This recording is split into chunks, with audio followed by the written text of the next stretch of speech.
Hello everyone! Mayong adlaw mga higala. I'm Mitch and for today, we will be doing mochi ice cream. Okay?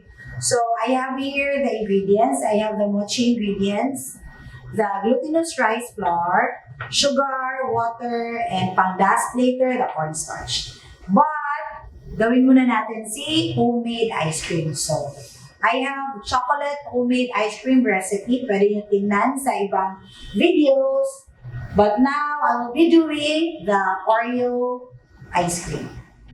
First, you whip the whipping cream. Use the non-dairy non-dairy whipping cream. Tapos once mag-stiff, saka nyo i-add si condensed.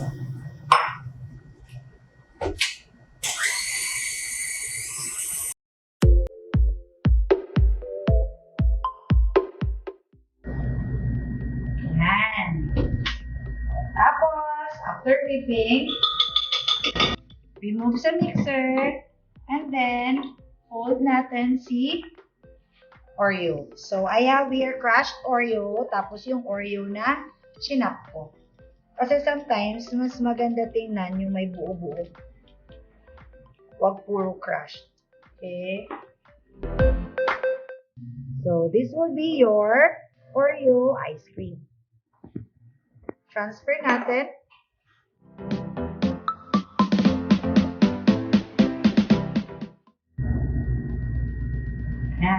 Then, let's set our ice cream sa freezer for 4 to 5 hours. Okay? Then after that, let's proceed with the mochi.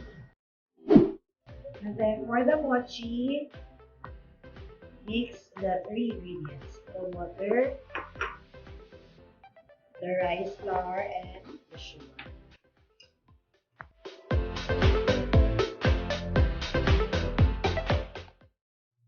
Then, steam natin to here.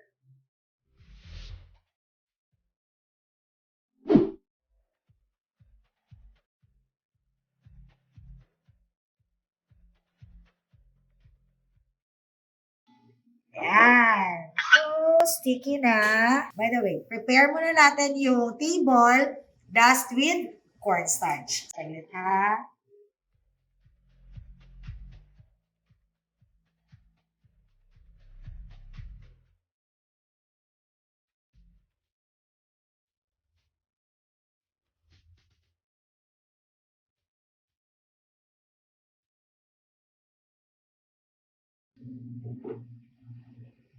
And then, use your rolling pin. Okay?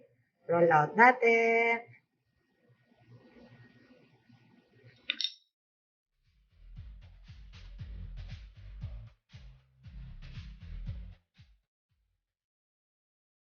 By the way, nilagyan ko konti ng confectioner sugar yung pang-dusting natin. Para at least may lasa.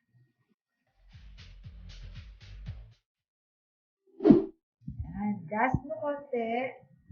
And then, hot natin.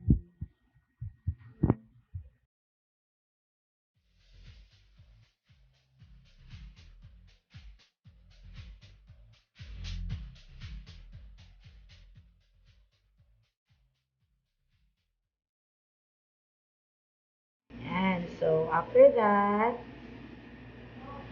kunin natin si ice cream.